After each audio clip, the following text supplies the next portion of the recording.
Well, let's start with the questions. Well, who here love watching movies? Yay! I think it's safe to say that we've all watched at least one movie in our entire life. Well, I love watching movies too, and I think it's a good way, perfect way to relax and enjoy. One of my favorite movies is Parasite. If you haven't heard of the name Parasite, you might think of a movie that talks about maybe science fiction film about a global disease that is threatening humanity, or maybe a medical drama about a group of doctors trying to save the world from a global pandemic. But neither of them. The movie is in fact about social relationships, the gaps between the rich and the poor, and on a deeper level, social inequality. Let me give you another example, Joker. If you haven't watched the movie and you don't even know who Joker is, you might think of something funny, maybe a character that will give you a good laugh.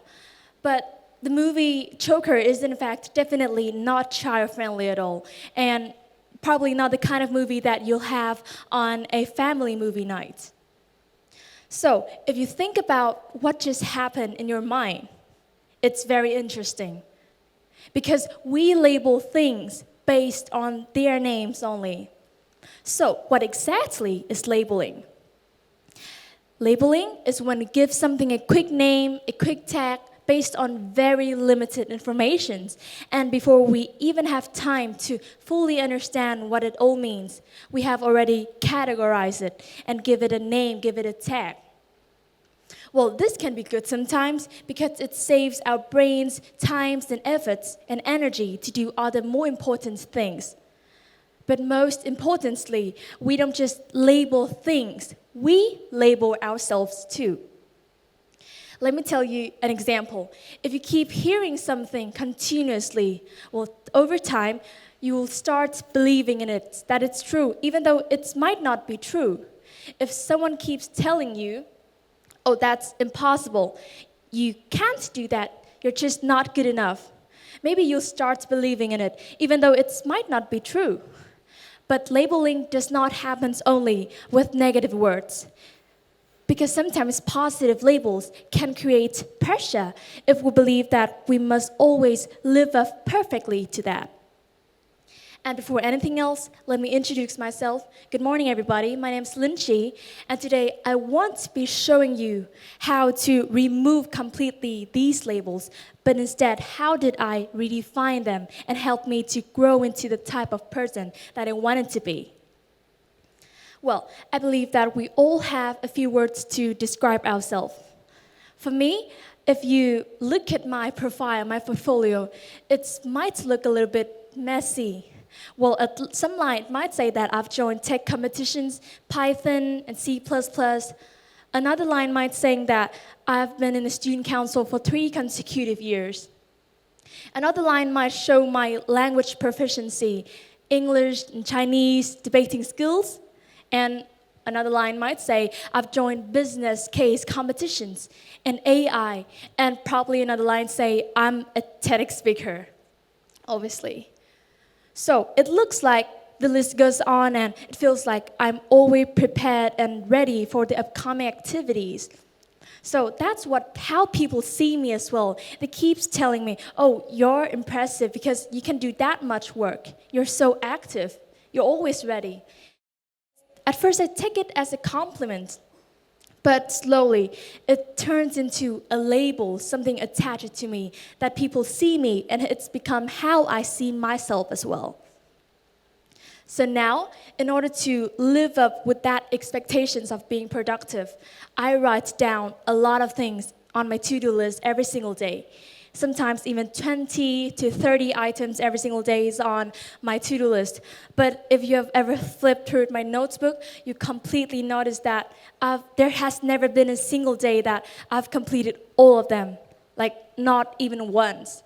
And also there has not been a day that I complete even just half of them or 1/4 of them, never. So at this point, I start to feel overwhelmed. There's so many things for me to do. I don't know where to start.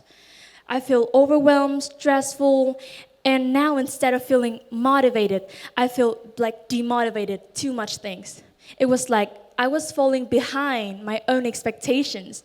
Even though nobody forcing me to do this, I'm still pushing myself. It was like I was falling short.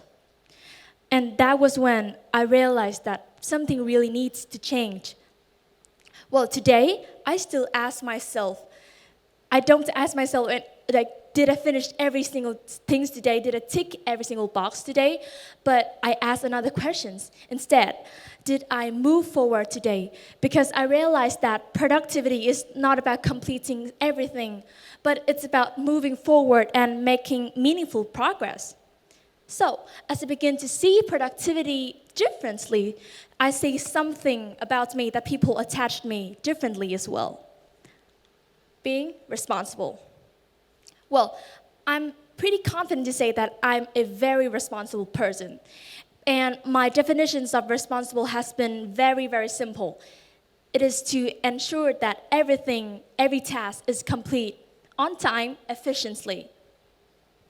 But not only my task, my team task as well. Even though it might sometimes mean that I will have to work more and sometimes overwork myself. Well, let's say this is the clearest in one of my first projects as a student council members, organizing the school prom.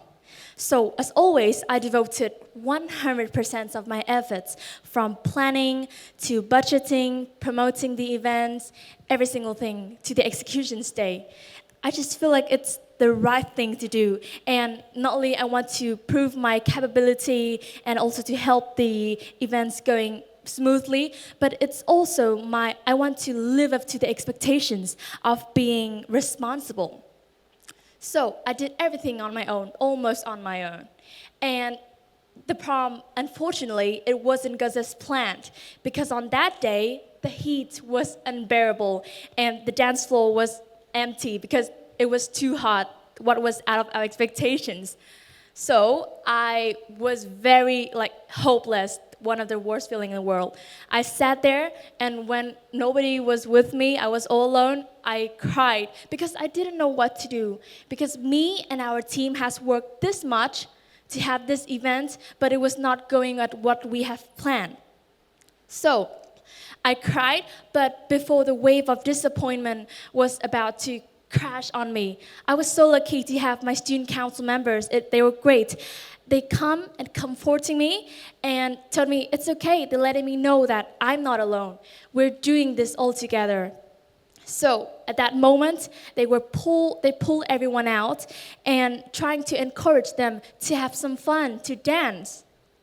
And at that moment, the word responsibly no longer weighed all alone on me, but it shared on everybody.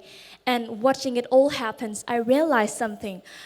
Well, maybe the word responsibility doesn't mean that I have to do every single thing alone and carrying the weight on my own, but instead, it is to share with the responsibility and let every single body contributes their parts.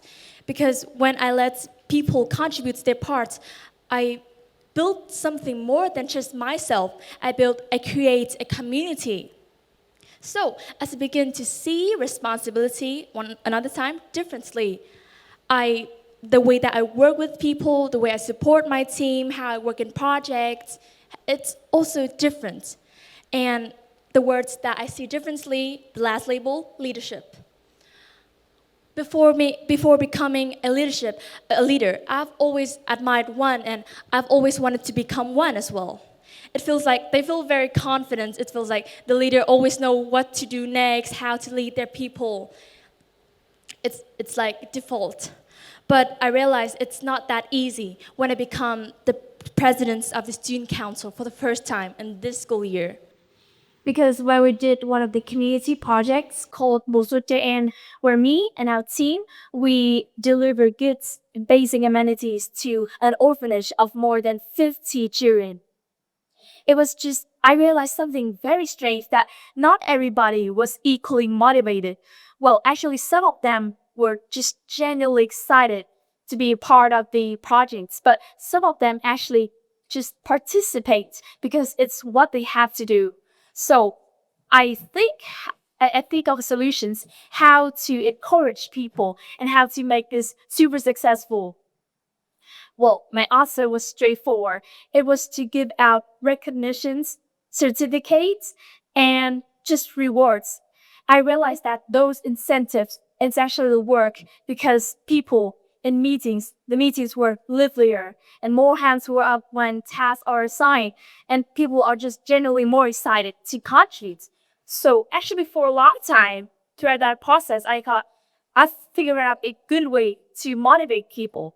But it turns out I didn't. It was all wrong.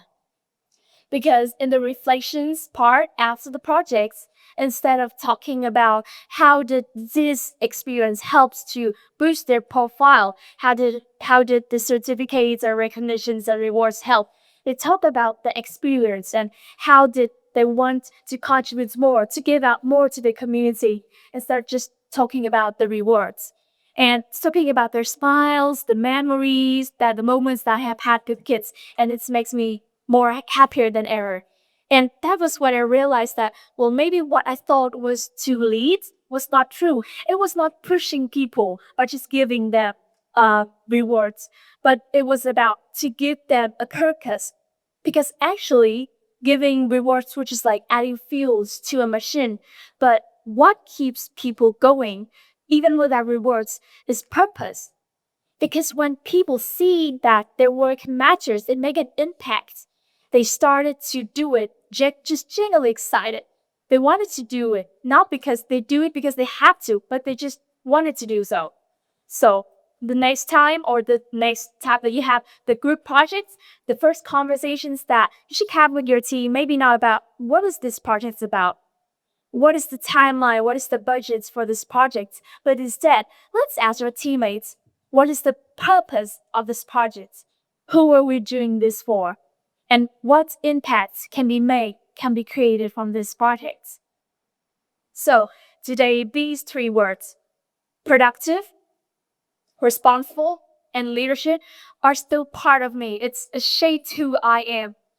But I see it differently, and it's helped me a lot, because I realized that the challenge only appears when I let these words become like fixed definitions of who I think and must become. That's not true, because I realized that it's me, it is us who use these little labels to make this like reminders of reminding who we wanted to be, the type of person that we want to become and we want to grow into.